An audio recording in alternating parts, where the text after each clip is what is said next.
Namaste to all the viewers in today's session of Indic Talks organized by the Center for Indic Studies, Indus University, Ahmedabad. We bring to you a duo that has amalgamated the modern and the ancient to revive that which soon may be long lost. Despite a rich history of burnt libraries, several universities and museums still do not preserve the manuscripts as they should be. Today we have Dr. P.R. Mukund, Professor Emeritus in Engineering at the Rochester Institute of Technology in USA. He is also a keen student of Vedic science, as he puts it humbly. He started an NGO called Tara Prakashana in 2006, which is focused on preservation and dissemination of Vedic knowledge. We also have with us Dr. Anand Gopalanji, who is the CEO and co-founder of Vayu Robotics, a Silicon Valley startup that is developing bio-inspired scalable technologies for robotics. Before founding Vayu, Dr. Gopalanji was the CEO of Velodyne Lidar, a sensor company that he took public in 2020. Apart from his role as a technologist and entrepreneur, Dr. Gopalanji is also an avid student of Adhyatma for over 2 decades under the guidance of Dr. P.R. Mukund. Dr. P.R. Mukund and Dr. Anand Gopalanji have pioneered a new technology for preserving ancient manuscripts.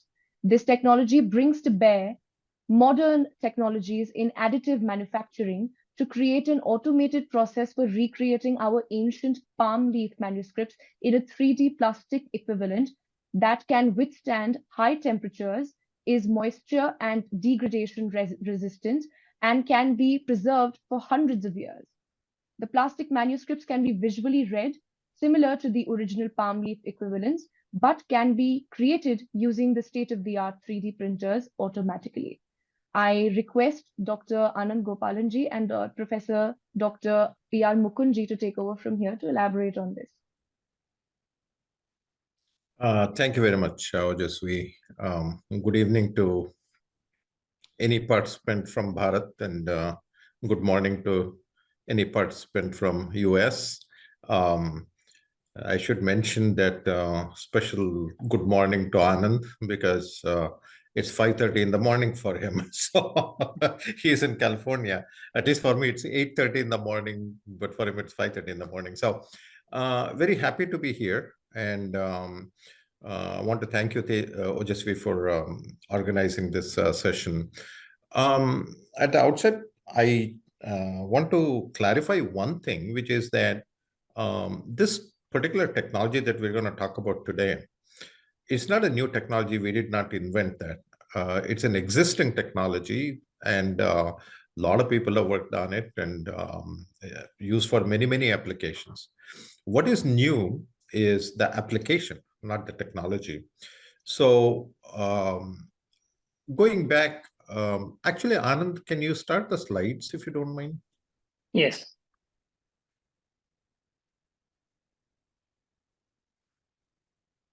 Okay, let's go to the next one. Okay, so the thing is, when we talk about archiving, that word itself, we need to spend a little bit of time on that, because when we are talking about the Vedic knowledge, there are multiple aspects to archiving. The very first one is the fact that all the Vedas and Vedic knowledge was actually orally archived. You know, for tens of thousands of years, the archiving medium was the human being, not any outside medium, right? So the thing is that we know that there are people even to this day who have last names like Trivedi, Chaturvedi, Dvivedi, and so on, right? So what that meant was that somebody, one of their ancestors at some point, knew 2 Vedas if there were Dvivedis, and 3 Vedas, there were Trivedis, and so on. And the reason this is important, this is very important, by the way, and the reason it is important is because in the Veda, there are multiple aspects that provide the meaning. It's not just the words. See, we can take a stone tablet or a 3D printing machine or whatever, and we can archive the words. But the words are only something that conveys the meaning, right? So in the Vedas, there's also the nada, that is tone is important. That conveys meaning also. The tone or the nada conveys meaning. The chandas, that is the meter, conveys meaning. So when you put things down in words, you're losing both chandas and nada, but the words are there. Okay. So the thing is that preserving words is okay. It's better than not preserving anything. But the thing is that it's also equally important that for us to really preserve the Vedas and Vedic knowledge, the human beings preserve it. And in that guru to shishya type of passing on, technology changes over time. Human beings also change over time. Uh, for example, uh, when we talk about nada, and just think about it, right? There were people who could memorize and chant hundreds of thousands of shlokas, right? Hundreds of thousands. And they knew just like that. Now, that ability to do that, very slowly, as the technology became more and more, we started storing things outside rather than inside, right? So technology is good if it's used properly, but at the same time, I just want to start off by saying that no technology, I don't care what it is, nothing will be a substitute for the human medium for archiving. So having said that, the written word, in our part of the world, when I say our part of the world, for last 50 years, I've been in US, but my mind heart is in Bharat. And so when I say our part of the world, I'm talking about Bharatavarsha. But in that part of the world, long time ago, many thousands of years ago, 4, 5, 6,000 years ago, they started making stone tablets in the part of the country I come from, which is southern part, Bangalore.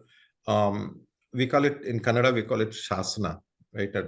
They may use different words in different languages, but it's basically stone tablets, and they would engrave on that. And it would be, you can find these things even to this day outside some ancient temples and so on. Now, the thing is that the advantage in these things is that, it stays there. Rain or shine, nothing happens. It'll be there for thousands of years. But the disadvantage is that it's not easy to transport. It is not easy to make copies. So those are issues, right? And not just that, there's only so much you can put on a one stone tablet, right?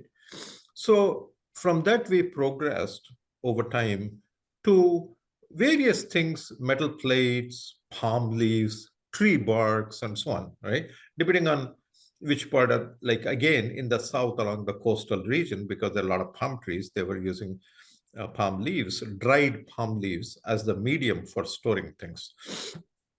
So one of the earliest, at least I have come across, what I have seen is about 800 to 900 years old. That's the oldest one I have seen, right?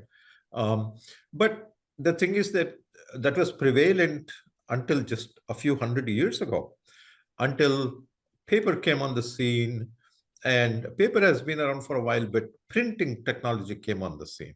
So you notice that every time we so-called progress in technology, it becomes smaller, it becomes easier to copy and transport. Like, for example, a palm leaf manuscript is much easier to, carry around than stone tablets, for example. And copying was done by what was called the lipikara. That is, they would look at that and they would actually copy it. Literally by hand, they would copy it, right? When printing technology came on the scene, you could replicate things very easily. So you could make thousands of copies at one shot. And also, the paper was thinner. But you notice that stone tablet, for example, will survive a fire, it will survive rain, it'll survive all of those elements. When you look at like a palm leaf manuscript, for example, it's also pretty good in the sense that the very fact that we have 800, 900-year-old manuscripts proves that it was a good medium and a good technology, right? But at the same time, you can actually, if you have a fire or something like that, it can burn, and it can become brittle over time and so on. Excuse me. So it's not as good as the older technologies in terms of preservation. Keep going further, just 50, 60, 70 years ago, microfilm was a big deal. Where people were putting everything on microfiche, microfilm. And the thing is that it used photography. But the thing is, for you to read those things, see, up until this point, up until the palm leaves, you want to read it, all you need is light, you can read it. But microfilm was not like that because it was already reduced, right? So you need like a projector or some kind of magnification. So you needed illumination and magnification for us to be able to read what was on the microfilm. What we found is that there are, hundreds of thousands of microfilms all over the place. If you go to the National Manuscript Mission in Delhi, or go to the IGNCA, Indira Gandhi National Center for the Arts, they got so many microfilms, right? But many of them, unfortunately, no matter where they are, after 30, 40 years, they start degrading. And after some time, you lose that information. Go further down, once the computing technology came on the scene, we had so many things. Some of you may be too young to remember this, but some of us have been around long enough to remember floppy disks and things like that. And the thing is, the fact of the matter is that today, for most of us, like this laptop I'm sitting in front of, it doesn't have a floppy disk drive. So, even if you have floppy disks, there are no floppy disk drives, right? So the thing is that what happens when you go to such media is that after some time, with technology migration, it's not really archiving because it just cannot even be used. And there are other problems too, like we talk about cloud storage, for example. The thing about cloud storage is that, as wonderful as it is in the sense that we can have terabytes of data. But if you take an image, right, what happens is that when you store an image in the cloud, right, what the software will do, it will take little pieces of the image and store it in different places. So when you recall that, when you want to see the image, it will recall all these little pieces stored God knows where and bring it back together, and it will show it to you, right? Now, what is the guarantee that 200 years from now I'll be able to do that, or 100 years from now? The chances are almost zero that we can actually do that. So to sort of summarize this whole thing, in terms of archiving, something that has to be there for hundreds of years or thousands of years. You see, the thing is this, right? What we value in the marketplace, what is valued is something where it's needed only for 1 or 2 years. Like technology, people who understand technology are paid a lot of money, right? And there are two of us sitting right here who made a living doing that. But the thing is, the fact is that, in my own field of electronics, we say the half-life is about 3 years, in the sense that anything I know in 3 years, half of it is worthless. But Vedic knowledge is not like that. This is permanent, right? So anything of a permanent nature, anything that we need to keep for thousands of years, if not hundreds, those things have to be archived. When we talk about archiving that knowledge, we have to look at it with fresh eyes, not think of like cloud computing and things of that nature, right? So physical archiving is very, very important. Otherwise, even the words will be lost. I started out by saying that the sound, nada, and chandas is important, but even the words will be lost, right? So at least the written word we can keep. what would be good, I've been thinking about this for decades and I don't have a solution yet, is that it would be nice if I can find a way where I can actually store sound permanently that doesn't depend upon computing technology. Like 1,000 years from now, if they can somehow listen to it, right? Then we can incorporate the chandas and the nada also into that thing. I don't have a solution yet. Maybe hopefully someday somebody smarter than me will figure it out. But at this time, we don't have that, right? So, Anand, can you go to the next slide, please? Okay, so the thing is that before I hand over to Anand to talk about 3D printing, I just want to say one thing, which is that a few years ago, when we started looking at these palm leaf manuscripts, we realized that the ink, just to let you know how they do it, if you take a palm leaf as the medium, they take a very sharp object and engrave into that thing. It's not like writing like with a pen or something. It's actually engraving, which is a good thing because then they fill it with ink. But even if the ink disappears, the good news is that the engraving is still present. That's a good part, right? So we have some technologies like, capturing, you capture the image on the palm leaf at multiple frequencies. We call it multispectral imaging. And once you do that, you just extracted the image. That's all you've done. When you talk about archiving, there are two types of archiving, okay, in a very broad sense. One type of archiving is archiving the original artifact itself. If I take a palm leaf that's 800 years old, I can prolong its life, right? But maybe I can do it 50 years, 100 years, but I cannot prolong it by 1,000 years, for example. So another type of archiving is to very faithfully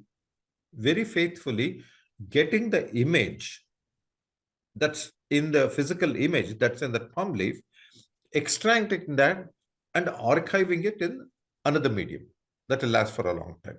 Now that process requires, it's a three-step process.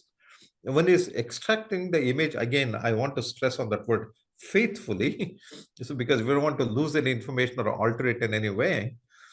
And once you have extracted that, we have technologies for processing that. Just to give you one example, I was talking about the multispectral imaging. What happens is that when you take an image at multiple frequencies, it goes to different depths in that engraving, right? So when you actually capture those images at different frequencies, afterwards we can do processing by computationally taking all these images from infrared to ultraviolet, take 10 different things, and when we combine that, we get a beautiful image, even if you cannot read it at all because the ink is all gone. We can still do that. So that extraction is there, the processing of the image is there. Again, the processing has to be done in such a manner that it's very, very faithful to the original image. And the last step is transferring to a medium that will last for a very long time, right? So that's the process. So, Anand, can you go back to the previous slide for just 1 second, please? No, go back one more. Yeah, there you go. Thank you. So you notice that there's a thing there in the right-hand upper corner that says wafer fish. So what we did was in 2006, we came up with a similar thing as to what we are talking about today. There's existing semiconductor technologies where you can use metal on silicon wafer, and that the bonding between the silicon wafer and the metal is almost permanent. For all practical purposes, we can say permanent.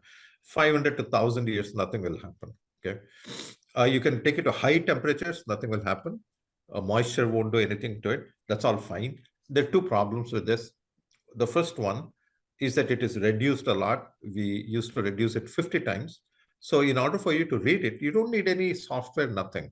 But you do need magnification and, of course, illumination. Without light, you cannot read it. But there's a second problem. And by the way, we came up with this application, this technology in 2006, and we produced a bunch of we came up with that name called wafer fish. We have a patent on this also, by the way. And so there's some important things.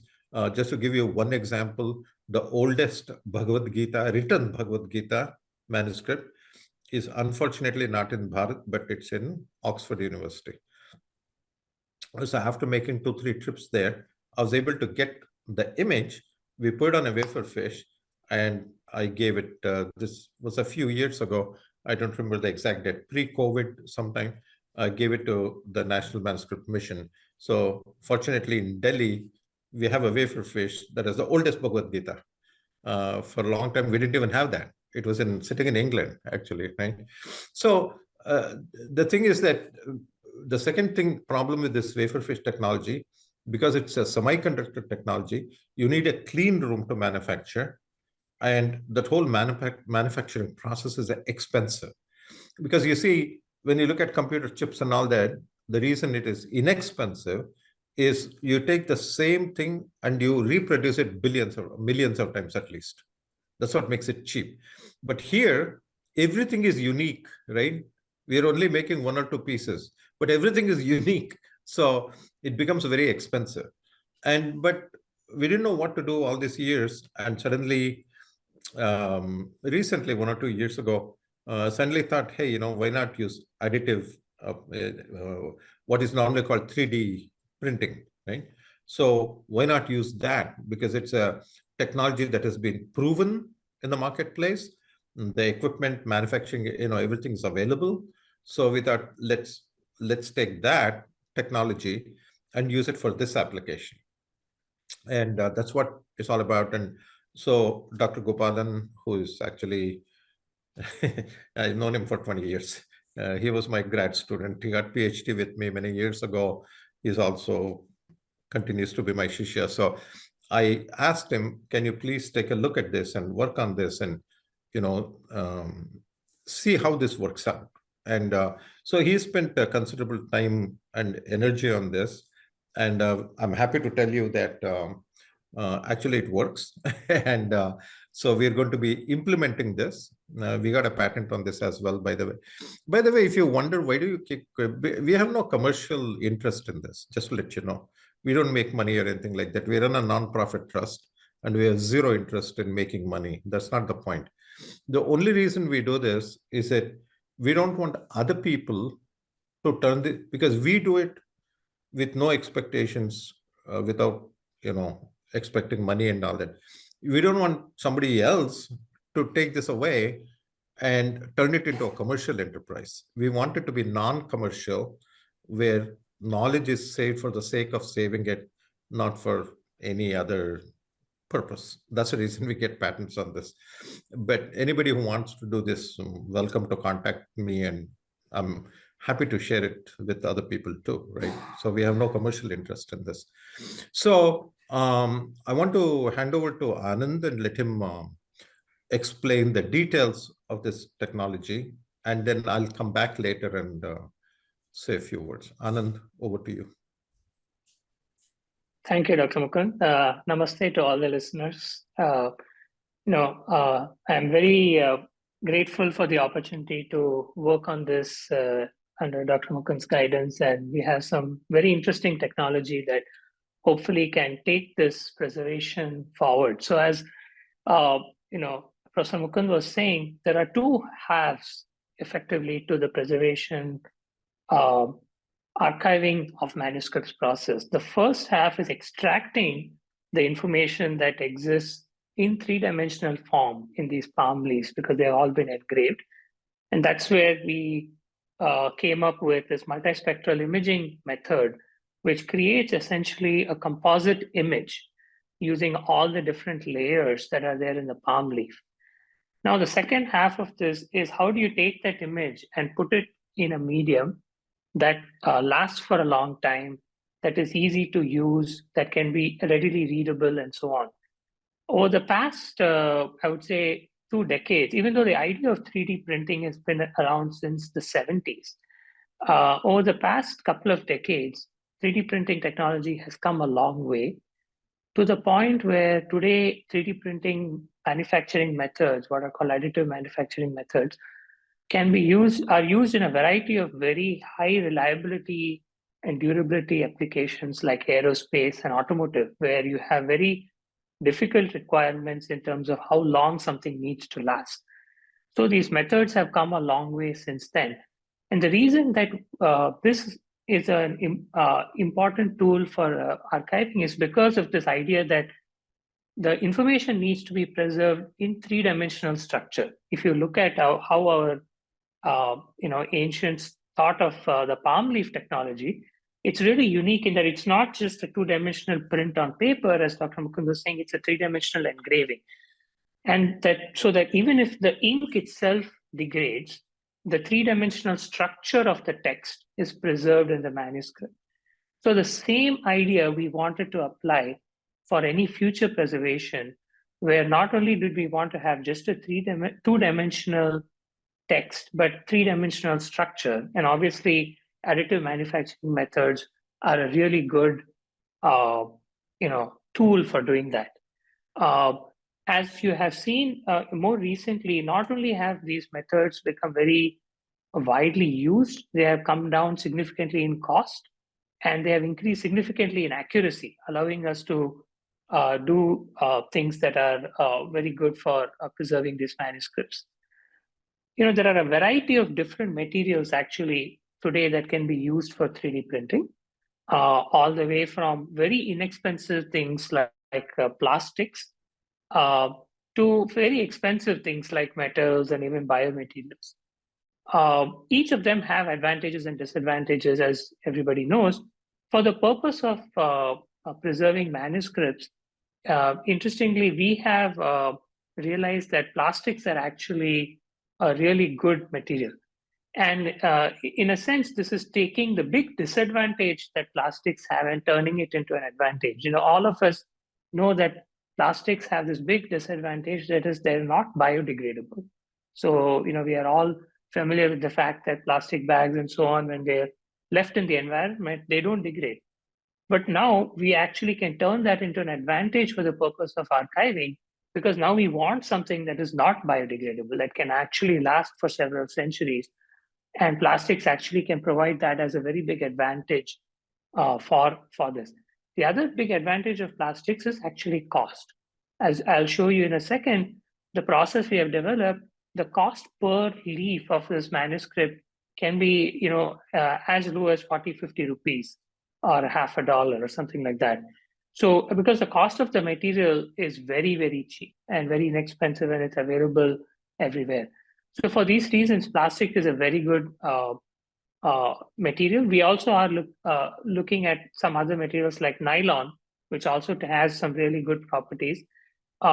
Broadly speaking, I'll talk about the advantages in a second, but plastic has very good advantages that make it a very promising material for what we are trying to do with manuscripts. There are many different types of plastics used in 3D printing. I won't go into the gory technical details here, but broadly speaking, you will see three very broadly used materials. Their acronyms are PLA, ABS, and PETG. And there's many different trade-offs. Broadly speaking, PLA is the most easy to use, but it's biodegradable and actually degrades over time. PETG is a new material that is actually the most strong, has very good tensile strength, but is also got a very high durability, fire resistance, and so on. So to give you a sense, these plastic manuscripts can withstand temperatures up to 200 degrees Celsius. You can also imbibe them with a resin that makes them moisture resistant as well as UV resistant. So one of the things is, if you leave a manuscript out in the sunlight, UV light can actually degrade the lifetime of these kinds of manuscripts. It happens with palm leaf, and it actually can even happen with plastic. But we can imbibe a resin into PETG that actually makes it UV resistant as well. So practically, unless it's exposed to fire, which is the one thing that plastic will degrade under, in all other conditions, this actually can last for centuries, similar to what palm leaves have done. And so the key question then becomes, how do you take this information that is existing in the palm leaf and transfer it into this new manuscript form? And obviously, as Professor Mukund said, there are tens of thousands of these kinds of manuscripts everywhere. And can we do this in an automated manner that is very reproducible and faithful? Because you don't want to lose any information. And so that's what we'll describe in the coming few slides. So, so with PETG type of plastics, we think we have hit upon something that is very suitable for preserving manuscripts for long periods of time. As I said before, they're not biodegradable, which is actually in this case a plus.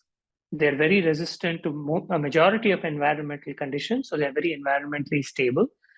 And one of the big things about archiving, which doesn't happen for digitally stored media, is accessibility. So for anything that is digitally stored, you need a piece of software, you need a drive, you need all of these things to actually read and access the media, which actually makes it less suitable for archiving. So even though digital storage is a big part of what we do at Tara Prakashana as well, that is not archiving, because that is not the accessibility on the accessibility scale, that is very, very poor.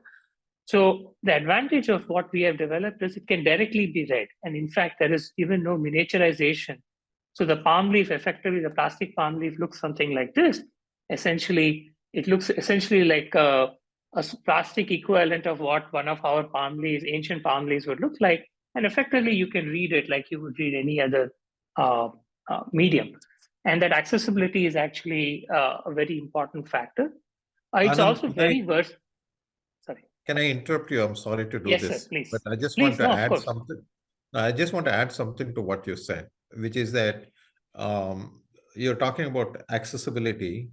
The fact is that the digital domain, of course, gives instant access from anywhere in the world, right? But in this technology, the creating the digital thing is an intermediate process. It's part of the process. So there's nothing to prevent us. As a matter of fact, we do that already, right? So digital libraries. So for the short term, accessibility, we solve the problem by making these things available digitally also. It's just that that's not archiving, that's all for long term. So anyway, sorry, go ahead. No, yes, that's exactly correct, sir. And then also there is a tremendous amount of versatility. One of the things that we find is that even with palm leaf and leaf manuscripts, there are many different sizes and form factors that exist, and all of that can be supported very directly using this technology. And you can also scale it in dimension if you need to, and you can do that also in a completely automated fashion. And as I said, the big strength of this technology is the low cost. Basically, already at this early stages, just with a handful of manuscripts that we have started working on, this is already at the cost of just tens of rupees per leaf because of the low cost of plastics, and this can be further reduced. And so it's a very, very cost efficient technology. And this is one of the things that we had overcome as being a drawback for the wafer fish, which was a little bit more and required more expensive equipment. And also this can be done in a very normal, non-clean room environment. It's basically can be done in an open lab setting or an open space. And so that's also a big advantage for this technology. So what I'll show you in the coming slides is just very quickly a snapshot of the process. And keep in mind, the process has a lot of finer details that I will not go through in terms of how we extract this information, but I'll just give you a sense of how this is done. As Professor Mukund just said, the first step is the digitization. So we do have a digital image that is the image of the manuscript itself that we have extracted using our multispectral imaging system. As you can see, because it's coming from a palm leaf, this image has all sorts of in addition to text, it has blemishes, it has noise, it has these kinds of things. So the first step is to actually extract the text, what is the actual text information from the background, and to actually remove the noise. And there are some algorithms that we use to do this, which are more sort of image processing or signal processing algorithms. And when you do that, essentially you pull out basically the text and you remove all the sort of noise and blemishes in the palm leaf, because this is what you want to preserve and save. This post-processed image with a text extraction is then actually converted into a sort of a mathematical representation called a vector graphic representation. Essentially, this representation allows you to do a lot more mathematical operations on it in a very simple manner. So it's converted into this vector graphic representation, which represents essentially the entire text in the image. Once you do that, the most computationally intensive part is now to recreate the three-dimensional structure. Because remember, ultimately, we want to take it back into a three-dimensional structure that can be stored in this three-dimensional medium. And so there is some extensive sort of computation that is done to actually recreate effectively a three-dimensional structure on top of this vector, as I described it. And again, we have developed a method of doing that. And you can see here, essentially, I'm showing a sort of three-dimensional view of this palm leaf, essentially with the three-dimensional structure of the text that has been recreated. This is generally the most computationally intensive piece, but we can still do this on basically a laptop type of computer. So it does not need like a big server or something to do it.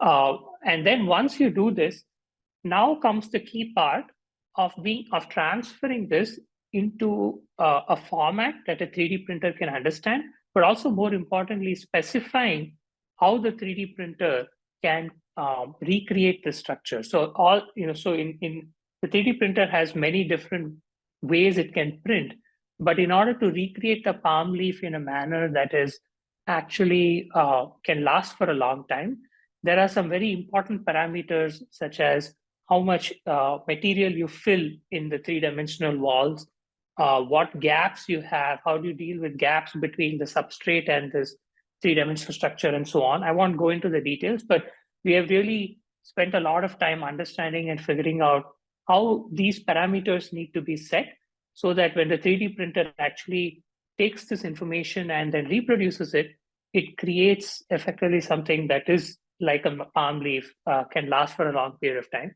So this is the step of converting this into a 3D printer readable format. And then ultimately, as an output of all of this, this process, what you get is the same manuscript effectively now created in plastic form, which is basically preservable and readable. This is sort of a very quick overview of this process. This process can be completely automated.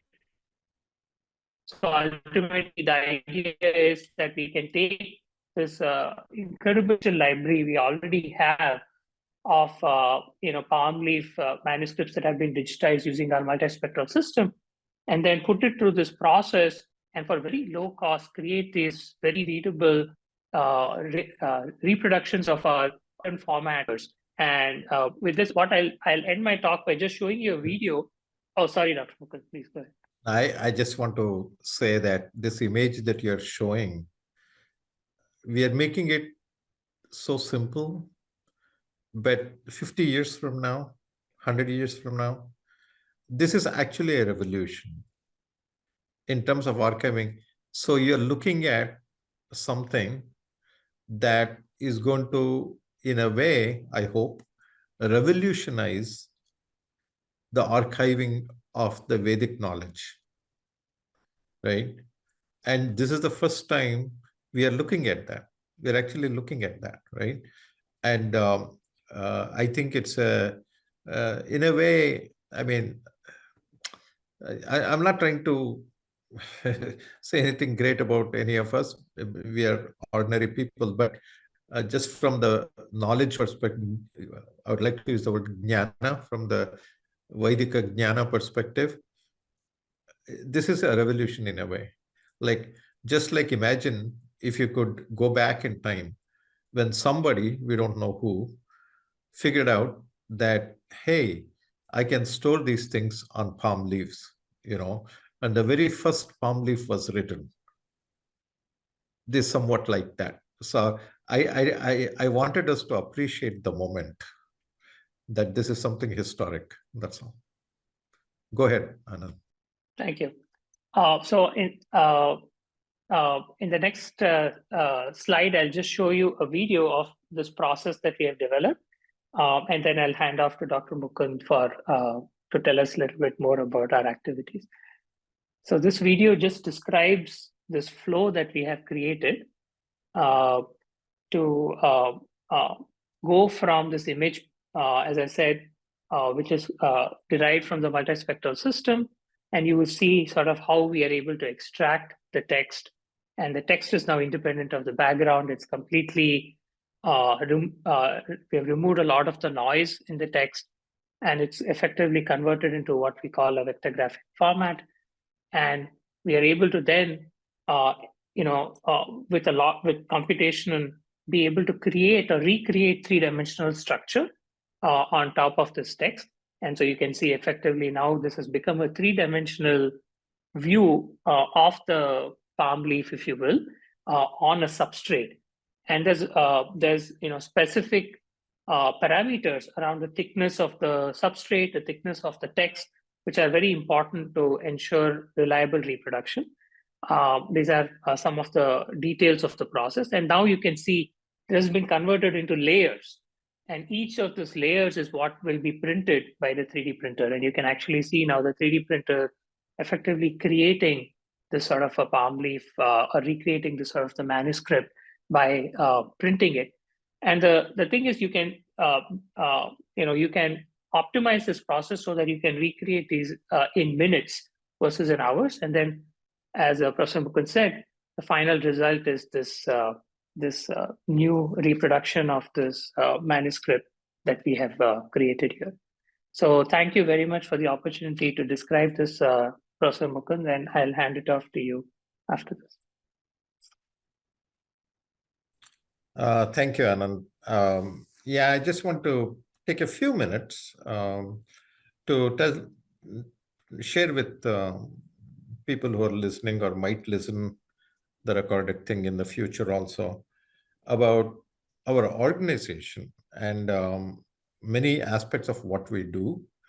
Prakashana was actually started unofficially in 1997, which is basically my bedroom in my previous house. So there's no actually registered things. I would sit at night after the kids went to sleep and I would work on these things and using audio tapes and all that. So it started like that. But in 2007, actually, we registered it as a nonprofit trust in Bangalore.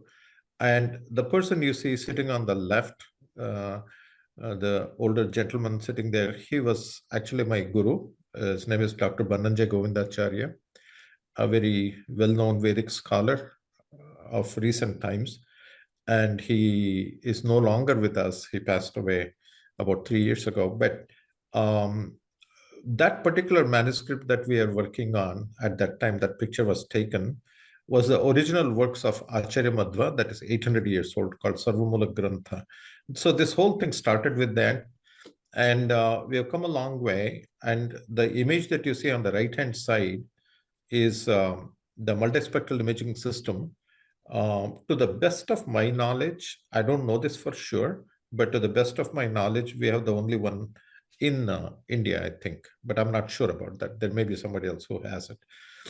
That's a very expensive piece of equipment. It costs about $100,000. And the thing is that it was developed by a company in California. And so it is very, very, very useful in the sense that just recently, in the last 100 years or so, many of the palm leaf manuscripts that were not readable, people have actually taken it and thrown it in the river, saying that we'll never be able to read it. What's the point in keeping it? So, and they didn't want it to go to the wrong hands or something. So they just went to Ganga, Yamuna, went to the sacred rivers and just put it there. I wish they had not done that, because today we have the technology to extract those things. So, but anyway, what is lost is lost. But we do have plenty of stuff in our country. And so using this, what we have done in the last many years, I would say maybe 15, 16 years, something like that, we have actually, we've been able to preserve many thousands of manuscripts, many thousands. Approximately in the digital format, we have more than 3,000 manuscripts actually right now in the digital form. And one thing we have done is also just print it in book form. As you know, the Constitution of India is written on a very special paper, archival paper. That particular paper is acid-free and 100% cotton, and that's very expensive paper, by the way. And there's one company that makes that. And so we source paper from them, very expensive, like each, if you want to make one book that contains one manuscript or so, we spend something like 1,500 rupees or something like that just on paper alone, just on the paper alone, right? So we are all self-driven. We are about 5 trustees, including Anand. Anand is a trustee in Prakashana. And so we put our time, resources, money, energy, because we are passionate about what we are doing. And we don't go around asking people for anything. We just do what we can. And so far we have about 1,500 manuscripts in that printed and bound format. Not just that, you cannot just keep books, right? You have to create catalogs. That's very important, very, very important. So we have scholars in our team who meticulously look at every single manuscript and create the metadata that says what it is, where it came from, who is the author, and all those things. It's very tedious work, but we create these catalogs so that for people doing research, they know what we have. Just keeping a bunch of things is no use, right? You have to know. It happens like you can go to some matha or some organization. There'll be thousands of these things. Like you can go to Oriental Research Library in Mysore, for example. You'll see hundreds of thousands. You go to Delhi IGNCA, you'll see hundreds of thousands. So for a researcher, it's important for him or her to be able to access a specific thing and do a search. And without catalog and real metadata, you cannot do that. So we spend this thankless job of creating the metadata and creating the catalogs of what we have. So we do that as well. And apart from that, we also have an electronic library we talked about this earlier, for easy access and so on. And I already told you about this oldest copy of the Bhagavad Gita. And can you go back to the previous slide, Anand, for a second? Yeah. So the picture you see in the middle, you notice that on the left-hand side, there's a building there. Not the most visible one in the middle. That's a temple. The building on the left-hand side that you see is our Tara Prakashana building. It's in on the western coast of India, near Udupi. It's a place called Pajaka, which is the birthplace of Acharya Madhva. That's why it's there. And so that's a 52 square, that is 5,200 square building. 1 year ago, it was inaugurated. And so anybody can come and do research here. Anybody. It's open, free. We have no restrictions whatsoever. And already people have used that to create, I'm not sure about the number, something like 8 or 10 PhDs have come out from using the what we have in our library and so on. Okay, go to the next 2 slides, actually. Yeah. So the other thing we are doing is that we also realized that some of these things to the outside community.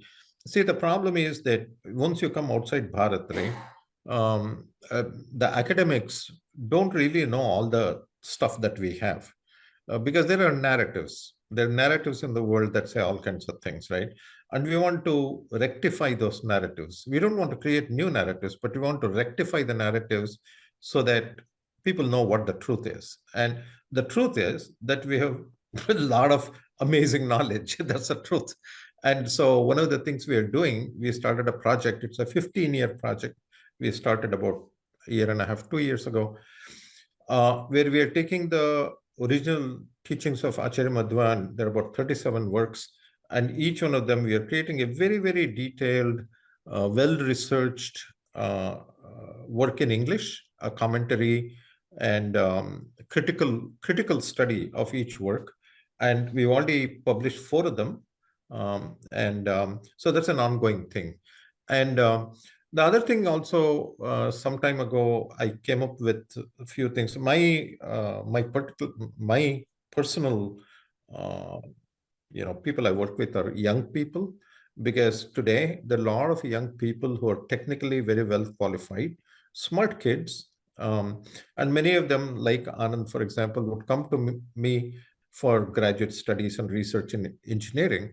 And I realized that these people can do so much more. And again, he's a classic example of all the things he's accomplished in life.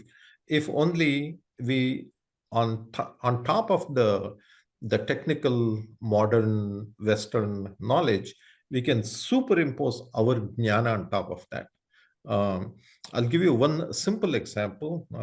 I'm a professor, I talk too much, so I'll try to limit what I say. But in research, for example, in engineering research, I used to tell my students that the PhD work is actually done in one day, just in one day. But it takes about 5 years to get a PhD. So if it's done in one day, why does it take 5 years? Well, it takes about 2 years to get ready to see the truth. See, otherwise, when you see the truth, you don't even know you saw it, right? So the preparation takes 2 or 3 years. And once you see the truth, you need to verify that takes another 2, 3 years. But truth is always seen, not derived. You cannot derive truth. You have to see the truth. And our knowledge, our jnana is important because it teaches us how to see the truth. That's why it's important. And the same people will become amazing technologists or scientists with hundreds of patents. And I can show you many people in my group like that, right? And the thing is, they're not Einsteins or some, well, I don't know about Einstein, but it's not that there's anything. The fact of the matter is they're superimposing our jnana on top of the what we call laukika jnana, that is worldly knowledge, right? So when you do that, you can do amazing things. So I run a bunch of workshops and things like that. For lack of a better phrase, I just call it science and spirituality, but done it for colleges. And right now we are running a course in Jain University in Bangalore, for example. We have run last 1 year, we did an Amity University in Noida, and we've done it a bunch of places. I've given workshops and all that in IIT, IISc, all kinds of places, talks, workshops, and so on. So that's another, that is on the, so we have preservation and we have dissemination, right? So today our main topic was preservation, but I don't want to take too much time, but I just wanted to let people know that we also do dissemination, right? Is that the last slide, Anand? Yes. Okay, so shut that thing off. So at this time, both Anand and I are happy to open the floor for discussion, questions, anything. I will request all of our viewers that they can unmute themselves if they have a question. Alternately, you can also type your questions down and I can read it out to the speakers for you. So such technical genius and pure intents being put together to revolutionize the archiving process. It's just so hopeful to see something like this. And my question is just that I think it took 43 days for a post office in Bangalore to be made by 3D printing. So government, I think, is showing a lot of interest in 3D printing and the future of it. Do you see yourself maybe collaborating with government to maybe make these manuscripts more accessible in terms of first 3D printing them and then those 3D prints being accessible to people? Yeah, I can answer that question. Uh, the thing is that, yeah, with all due respect to the government, the thing is, I have tried to work with several organizations in Delhi. And the thing is that there are many good people, very, very good people. I personally know some people who are very dedicated and who are very good, very knowledgeable also. But the thing is that inertia is something very hard to overcome. It takes a lot of energy to overcome inertia. And so the thing is that, you know, we have limited time, right? I'm in a hurry. I'm in a hurry to do things. By the way, very soon I'll be 72 years old. So, I don't know how long I can do this, right? But then the good news, that's a bad news. The good news is that there are people like Anand, and he's not the only one. There are many other people like him in the group who will carry it forward. But the point is that, to answer your question directly, we have no problem collaborating with not just government, with anybody for that matter. We've already done that. Actually, we have done that. For example, some of the organizations that have the manuscripts, I can give you a couple of examples. There's one Matha in Udupi region called Sode Matha. And so we have collaborated with them since 2008 or 9 or something like that. So one of the things too is that people who own these things, they're very protective, rightly so, because they don't want all kinds of people coming and, messing with these things, right? So they're very, very protective. So to earn their trust takes a long time. So we work with these organizations, but today we work with many organizations very successfully. We have also, I didn't mention this, but recently in many of these things, we found some manuscripts that are up until now not published. People don't even know it exists. So we are taking things like that, and our scholars are doing research on that, and then we publish it as books. We've already done that. Matter of fact, on this, I'm coming there on December 20th, and during this next trip, we're going to publish one more book. Last trip, we published one book.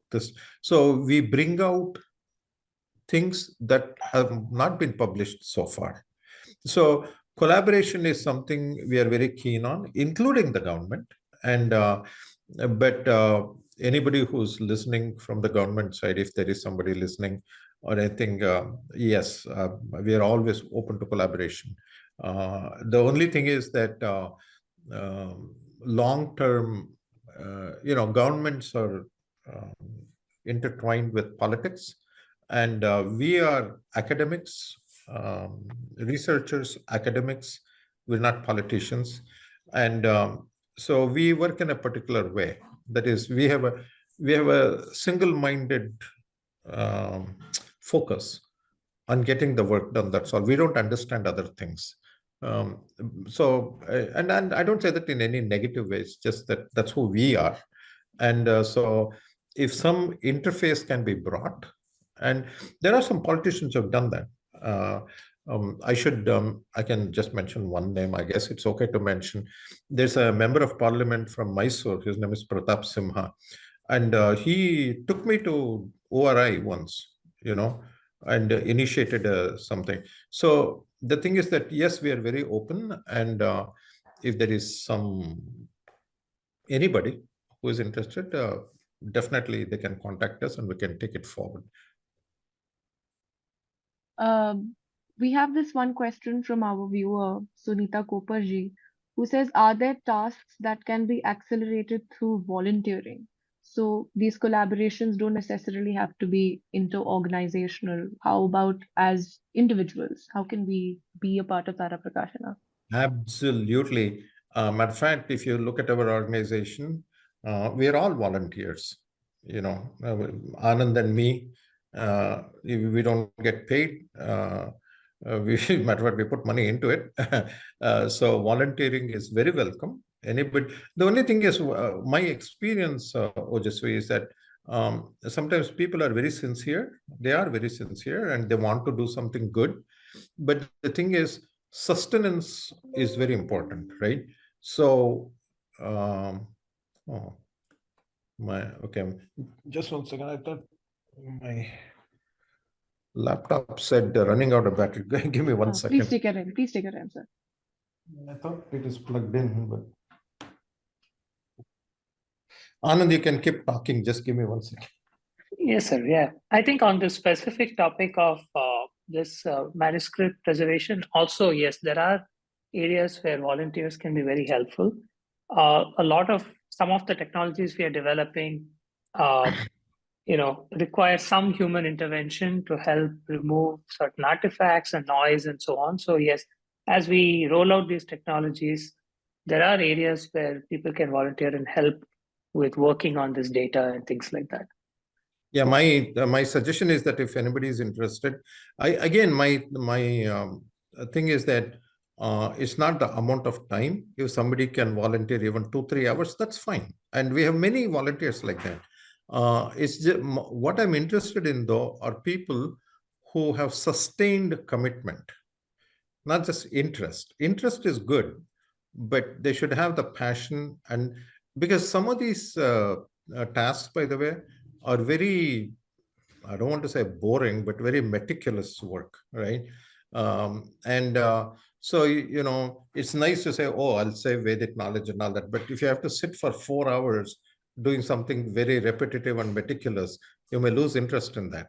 And I've had volunteers like that who lost interest within 2 days, But definitely we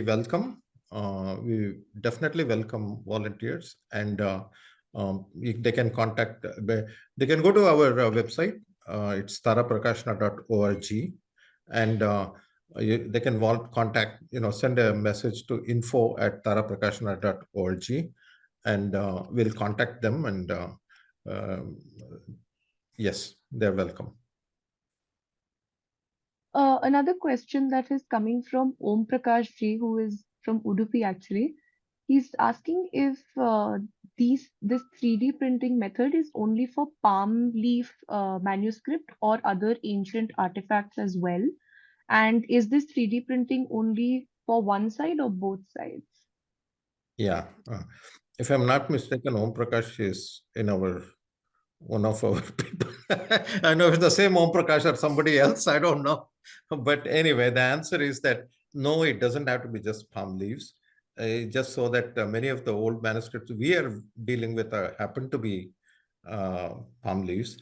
And the thing is, right now, we are looking at, just doing it on one side. We have not done double-sided. We can, but one point is that because of the low cost, like Anand said a little while ago, there's no necessity. See, it's only when you have very difficult or difficult to get, a piece of plastic, or it's very expensive, then you want to write on both sides. If it's very inexpensive, who cares, right? I mean, we can just write on one side. So that's not an issue. But we have not tried that. Is that right, Anand?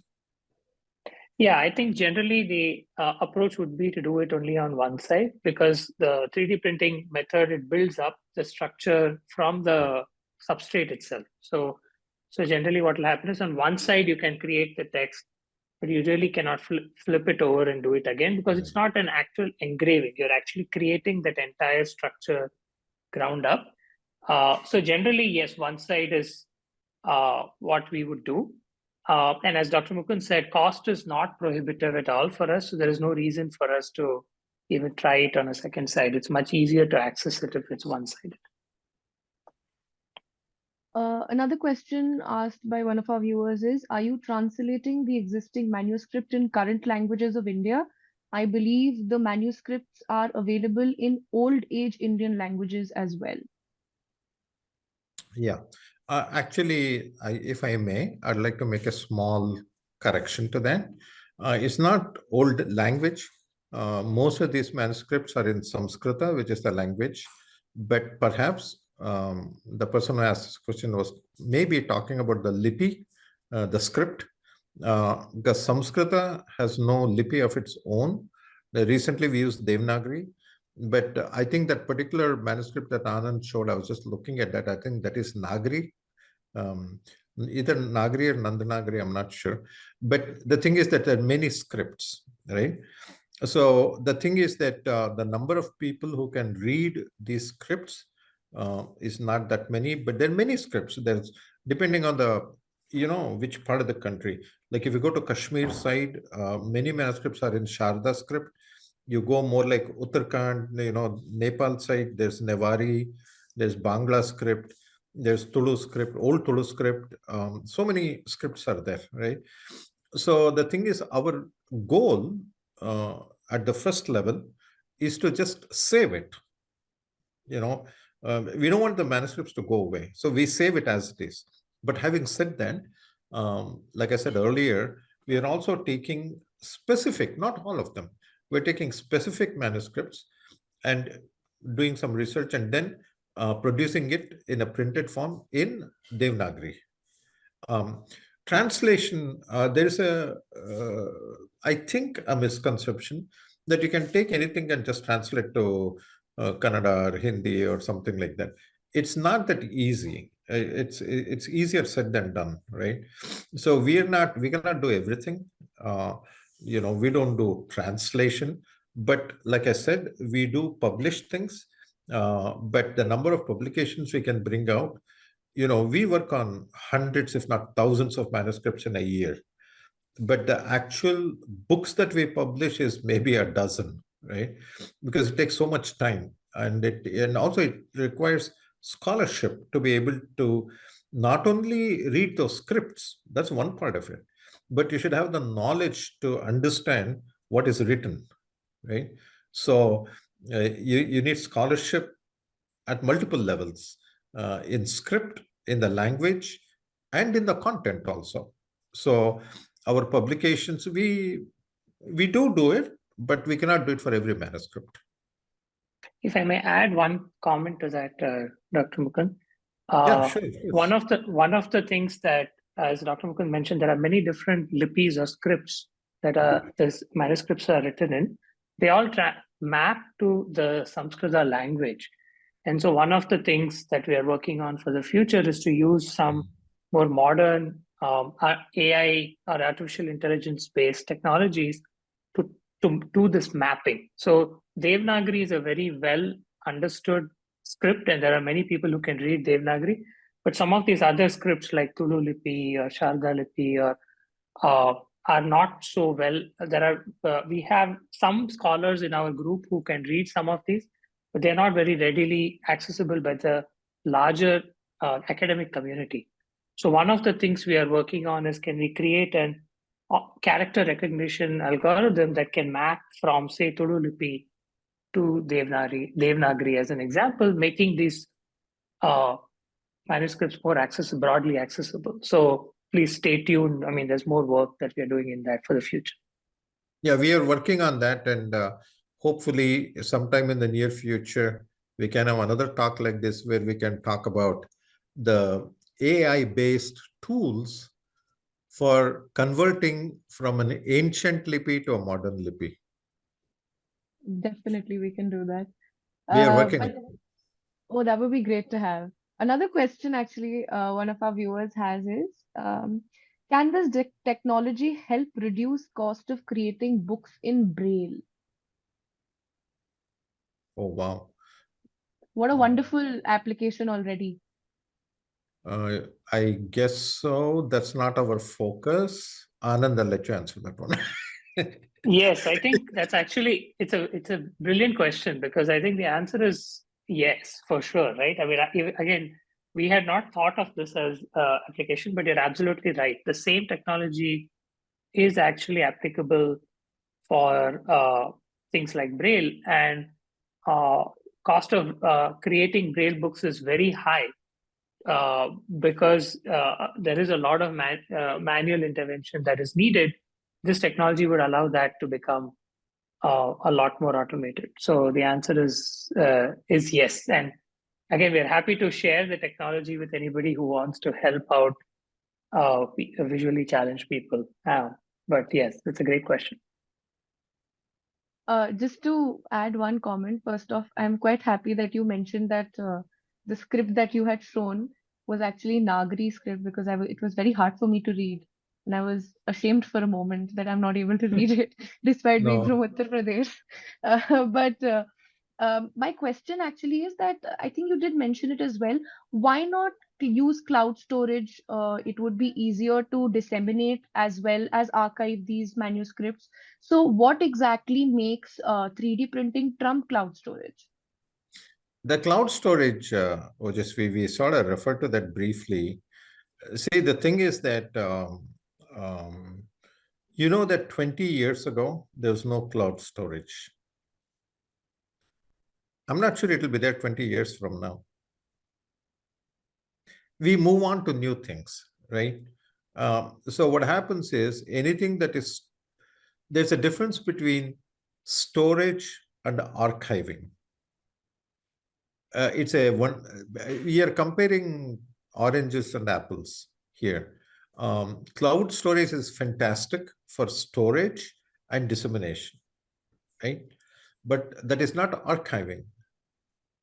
So what we are doing is archiving, which is 1,000 years from now, it will still be there. And you don't need any technology to read the stuff. One other thing too, I should say, is that, I mean, this is sort of like a technical point, but the thing is that there is one problem in any digital storage. We refer to that as bit rot. And bit rot is basically, it's bit, B-I-T, rot, R-O-T. So what happens is that in any type of storage, sometimes there's a tendency for a 0 to become a 1 and a 1 to become a 0. That's referred as bit rot. So that can actually change the character, right? It's not very high probability. It's a very low probability, but it can happen. Whereas in something like either a palm leaf or something written in a book or this new technology, that's not going to happen. A dot will not suddenly disappear from a palm leaf, right? So I think that when we are, it's not that this technology trumps cloud storage. It's two different things. Cloud storage is very good for storage next 5 years, 10 years, whatever. You may ask, why did we lose so many things that were on floppy disks? Because surely people could have done technology migration, right? And the answer to that is there is so much stored. Look at all the information that is stored in the cloud today. Can you imagine if you have to take all of that and transform it into brand new technology? So what do people work on? They work on those things that are important for them today. They don't work on things that will be important to them 1,000 years from now. Whereas the stuff that we are talking about is things that were there 1,000 years ago will be there 1,000 years from now, or should be there 1,000 years from now. So we're just ensuring that it will be there 1,000 years from now. Yeah, and again, if I may add one comment to that, if you actually look at data that is stored on the cloud today, a vast majority of that is actually stored on tape. Because what happens is only the data that is used commonly you can afford to store it on magnetic media, because in magnetic media, you have to do error correction and you have to constantly refresh it to make sure that the data doesn't go through bit rot. So everything that is actually not regularly accessible gets moved onto paper tape, which is actually worse than anything that we are talking about, right? Because that basically can get destroyed, and fires can get destroyed even with humidity and so on. So actually, because we are so used to cloud in the past 10 years, we think that cloud is somehow permanent, but it actually is not. Cloud is really meant to access data that is accessed very regularly. When I say regularly, we are talking about 5-year time horizons. Anything that's beyond that, even large companies, you will see most of their data moves on to tape storage, like AWS, Glacial backup, and so on. And then your ability to retrieve that, and that's not archival grade by any means, and it can get destroyed very easily. I think that brings us to the end of the question and answer session. Thank you very much, Professor Dr. P.R. Mukundji and Dr. Anand Gopalanji. It has been extremely enlightening and hope-inducing to know that this kind of revolution is being brought to the process of archiving our manuscripts, and the beautiful synergy of amalgamating modern technology with the pursuit of making sure that this revival war that is going on of Indic culture is not faced by the posterity to come. Thank you very much. We expect to have so many more talks like these with you. Thank you for joining us today. Well, thank you, Thank you. Ojasvi. Also, thanks to Indus University for making this happen. Thank you, sir. Namaste. Thank you. Thank you. Namaste. Namaste.